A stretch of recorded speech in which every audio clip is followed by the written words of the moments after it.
Mas kontrobersyal. Hindi ako ang ina! Kapatid lang ako! Mas pinainit. Wala siyang kwenta ka ba? At mas pag-uusapan. Nahuli ko ang boyfriend ko at ang ate ko sa kwarto! Mga sikretong dito mo lang mapapakinggan. Top Secrets. Top Secrets. Top Secrets. Top Secrets.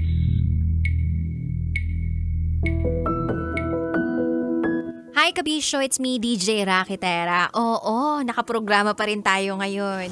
Hindi ka namamaliktenga Kabisyo, si Rakitera pa rin ang kasama mo. At eto na nga po, ang programang Top Secrets kung saan pwede kang makapagbahagi ng inyong pinakatatagong sikreto. At meron na nga po tayong caller on the line. I-welcome na natin siya. Hello, magandang gabi sa'yo.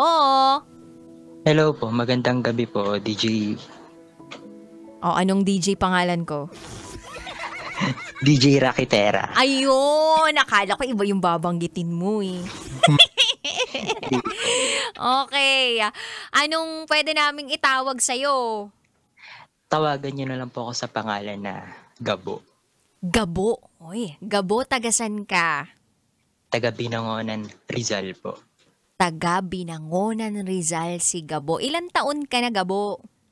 Ayan, 20 years old po ako. Uy, 20 years old. Mag-birthday po ngayong October. Kailan birthday mo?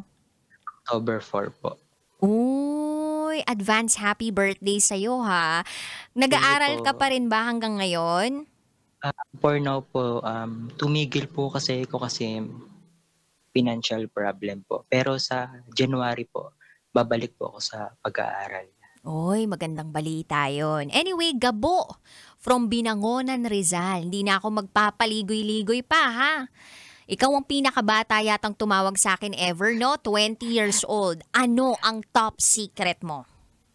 Ayan, ang top secret ko pong mababahagi ko po ngayong gabi is nag-cheat po ako sa girlfriend ko. Sa app po ng virtual app po ng WePlay. Virtual app ng WePlay. Para sa mga katulad ko na hindi alam yung app na yan, pwede mo ba explain kung ano yan? Ito pong WePlay na to is para sa mga po naghahanap na mga ka-date, ganon. Then meron din po makikilala ka din po doon ng mga pwede ka makakilala din ng mga kapam mo, kapamilis mo, ganon po.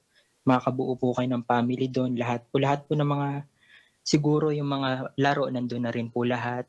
Ganun. So, ano to? Parang may role-playing? Ganun ba?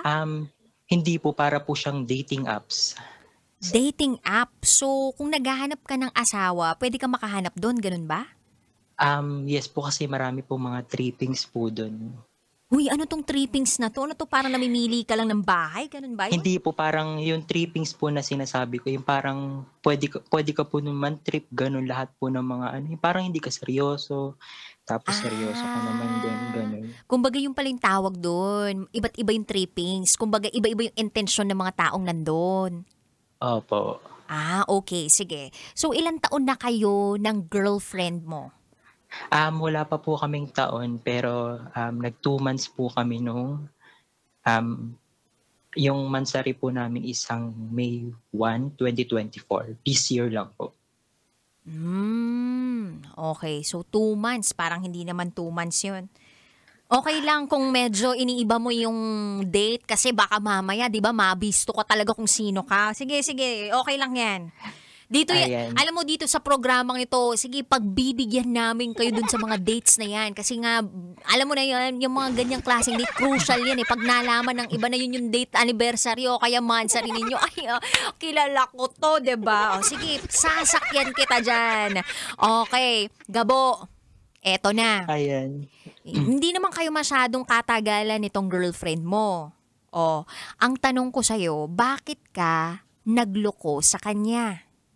Ayan, kasi umabot po sa punto na dito sa bahay na parang kasi magbibigay po ng grade dito sa school namin.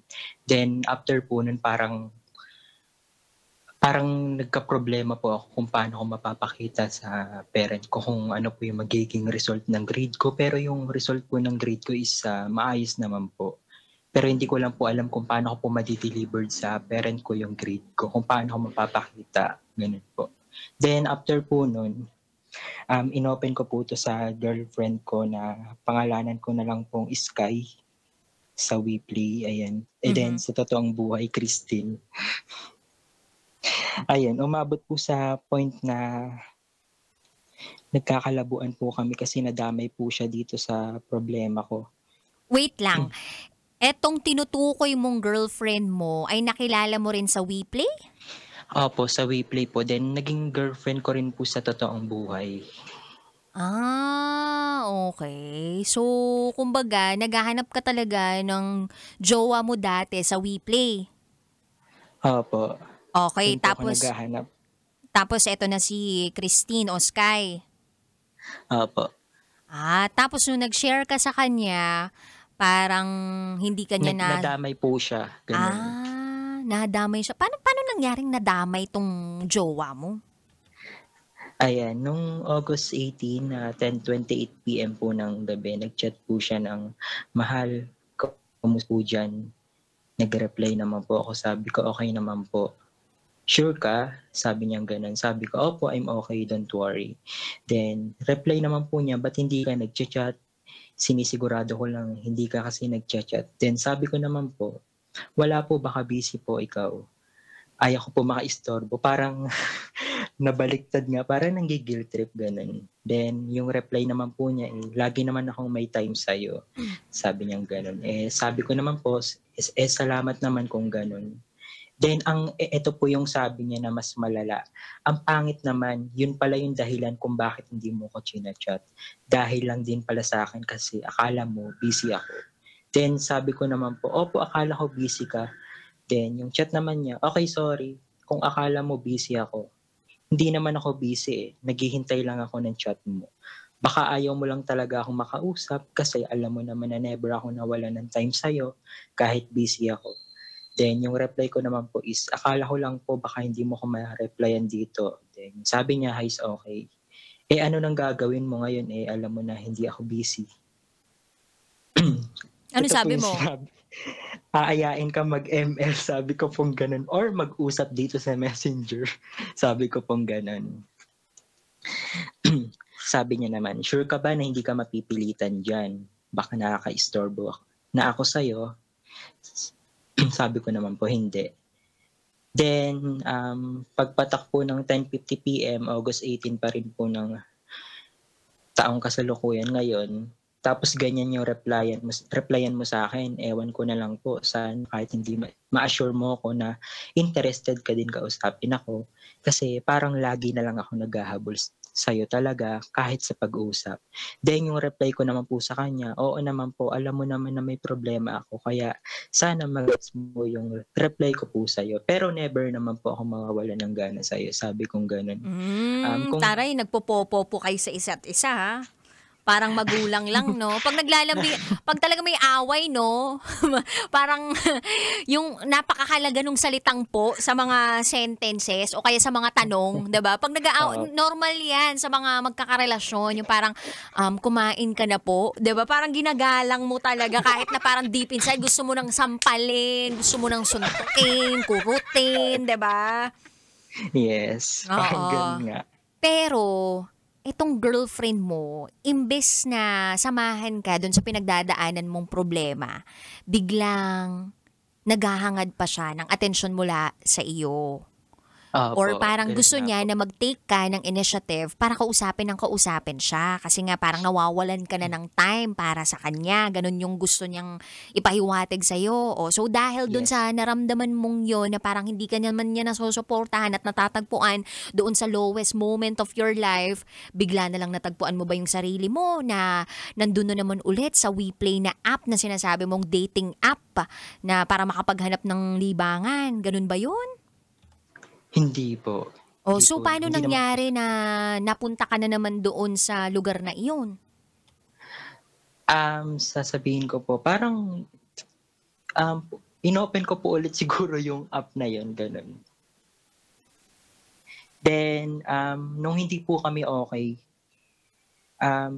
pumunta po ako sa nearby. Yung parang kapag pinindot mo po yung nearby, lalabas po yung mga malalapit sa'yo, ganon. O, edi parang ganun Then, lang O, opo. tapos? Then, pagka-open ko po ng nearby, nakahanap po ako ng malapit dun kasi hindi po kami okay. Parang ako po yung may problema. Then, tinignan ko yung malapit sa amin na merong meters na 360 meters, ganun na Ayun, person. taray. Talagang pwede mong no? Ma-identify kung ilang metro lang yung layo ng gusto mong makita ngayong araw na to, no? Opo. Okay. So dito mo na natagpuan itong bago o ano namang itatago natin yung napangalan dito sa taong 'to? Tawagan niyo na lang po siya sa pangalan na Ali. Ali, nagkita kayo ng personal nung nag-nearby Yes ka? po. Opo, nagkita po kami. Agad-agad? Opo, nagkita po agad kami, agad-agad. Siguro mga kinabukasan, ganun po. Kinabukasan pa. So nag-usap-usap muna kayo dun sa through chat? Opo, kasi hindi siya naniniwala na baka alam mo naman masamang tao yung makausap niya. Ganun, which is ako po yung tinutukoy ko. Ganun. Okay. So may time ka pa talaga para maghanap ng pwedeng makausap nung time na yan, ha? Okay. Opo, para bang naging rebound ko po yung another person na yan. Parang Okay. ganun. So sa unang pagkikita ninyo, natuwa ka sa kanya? Magaan siya kasama? Opo. Parang magaan siyang kasama, ganun. Bakit di parang hindi ka Personal. sure? Yes, kasi parang yung parang interest ko sa isang tao sa kabila, sa isa, parang nawala. Parang sa kanya napasa, ganun. Pero hanggang ngayon nagkikita pa rin kayo ng girl na yan? Hindi na po kasi nagkaroon kami ng problema din. So ano naman yung naging problema ninyo? Parang parang yung babae na to, parang yung ganun din yung attention, parang gusto niya rin palagi siyang kausapin, ganun. Walang sariling life, ganun. Kasi para siyang unemployed, ganun. Pag ganun talaga walang pinagkakaabalan sa buhay, ikaw yung gustong pagkaabalahan yan. Ganun. Okay. Yung parang sabi ko po, pwede po ba magsabi nung reply ko sa kanya? O baka magkwento ka na naman na humaba tayo dito ngayon, ha? Gusto na namin umuwi ni Boy Pindot, ha? Pero sige, ayusin natin tong pinagdaraanan mo. Ito kasing babae to, September 9, 7:07 PM ng gabi. Sabi ko, "Hi po, I wanna address lang nung nangyari nung isang araw. Bakit ka nag-clear ng nickname? Hindi naman tayo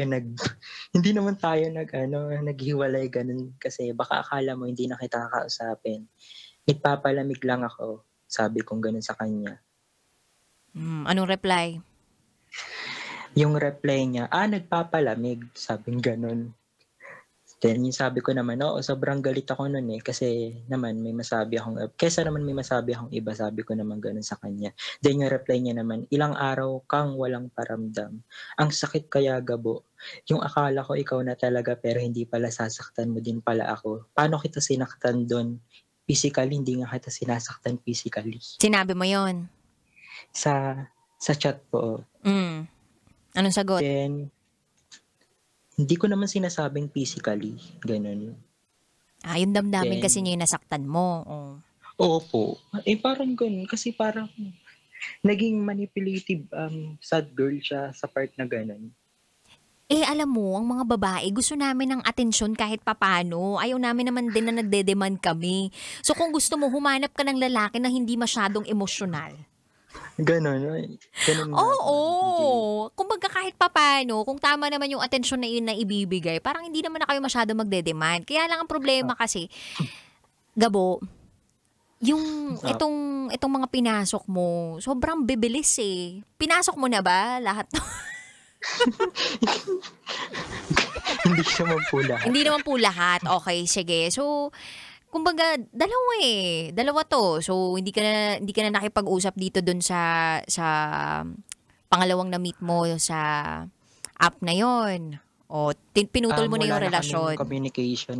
Okay. So ngayon, kayo pa rin nung karelasyon mo na original? Wala po kaming proper na break talaga. Yung Hmm. nangyari po, wala talaga. Kasi doon lang po siya sa WePlay talaga parang nag-break siya ng tatawagin ko po siyang parang bracelet gano'n. Parang nagre-request ka po sa kanya na parang ring basta sa app po ng WePlay yun sa mga naglalaro po ng WePlay diyan and ayun, mga dating apps. May Gano'n. alam mo, Doon siya nag-request. alam mo, sa totoo lang, hindi ko na masyado maintindihan yung mga ganyang app na yan. Tatry ko nga mag-download niyan kahit di ako maghahanap ng jowa kasi meron naman na ako. But anyway, alam mo Gabo, gusto ko malaman ngayon kung anong plano mo. Yung plano ko po, di ko po alam kung paano ko po sasabihin kay Sky kung paano ko po ginawa sa kanya yung ganong bagay kasi matindi po yun, parang reverse psychology. Gusto mo ba na gusto mo na bang makipaghiwalay sa kanya? Totally hiwalay na po kami pero para sa kanya hiwalay na talaga. Pero sa akin, wala, hindi pa kami hiwalay ganun kasi wala kaming proper na hiwalay sa messenger po. Bakit di mo siya kausapin ng personal para makipaghiwalay ka sa kanya? Tsaka, para sa kapayapaan mo yan, pag nakakapagsabi ka ng katotohanan, palagay mo kailangan mo pa ba na makapagsabi sa kanya? Parang kailangan ko pa pong sabihin talaga sa kanya para maliwanagan din siya kung bakit ko ginawa sa kanya.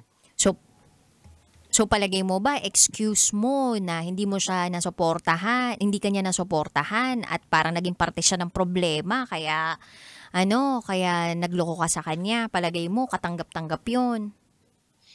Hindi po sa ganun. Napakagrabe po kasi nun Hindi talaga tanggap yung ganung pangyayari. Okay, sige. So, ito yung pagkakataon mo para magbigay ng mensahe kay Sky. Bibigyan kita ng ilang minuto para makapagbigay ng mensahe sa kanya kasi kailangan na rin nating matulog, 'di ba? Anong oras na? Sige, ito ng Yes. pagkakataon mo. Ano bang tawagan ninyo ni Sky dati? Babe po. Babe. Sige, bigyan kita ng mga 1 minute ha para magsabi sa kanya ng message mo. Then go ahead, Gabo. Ayan, Sky, kung naririnig mo naman ako sa segment ni DJ Rakitera sa 90.7 Love Radio, sana mapatawad mo ako dito sa ginawa kong pang-reverse psychology kahit muntik mo nang gawin yun sa akin pero parang sa isang bagay inunahan na kita ganun. Pasensya ka na, sana mapatawad mo ako dito. Then alam ko parang ikaw nagbigay ka pa ng mensahe sa akin kahapon kasi nag-usap tayo dito sa isang account. Ayun nga. Sana sa susunod na mga dadating na panahon, sana makita kita. And mag-usap din tayo kasi alam mo naman malayo yung distansya natin from Binangonan na Rizal pa ako, then Cagayan de Oro ka pa. Ayun, sana alam ko namang oriented ka sa ganitong sitwasyon pero grabe naman kung pati to, syempre, parang gagawing excuse. Hindi naman kasi excuse yung ginawa ko sa'yo, napakalala kasi nun. Pag-reverse psychology na rin kasi yung ginawa ko sa'yo. Ayun, sana mapatawad mo ako din. Alam kong may feelings ka pa sa akin. Ayun. Ayun po, mahal kita, Sky. From Cagayan de Oro. Ikaw parang gusto mo pa makipagbalikan ha? Gusto mo pang second chance, no? Parang ganun kasi wala po talaga kami proper na breakup. Hindi. Siguro naramdaman mo din na good catch din naman itong si Sky. Tsaka nanghihinayang ka. Pero alam mo, bata ka pa rin naman eh. Kumbaga, marami pa kayong pagdadaanan sa relasyon ninyo at kung kayo man talaga, edi magiging kayo rin talaga. So, kailangan mo lang gumawa ng paraan para maisakatuparan yung kagustuhan mo. Pero hindi yun 100% manggagaling sa'yo. Dapat kay Sky din. Kung gusto ka pa niyang bigyan ng pangalawang pagkakataon.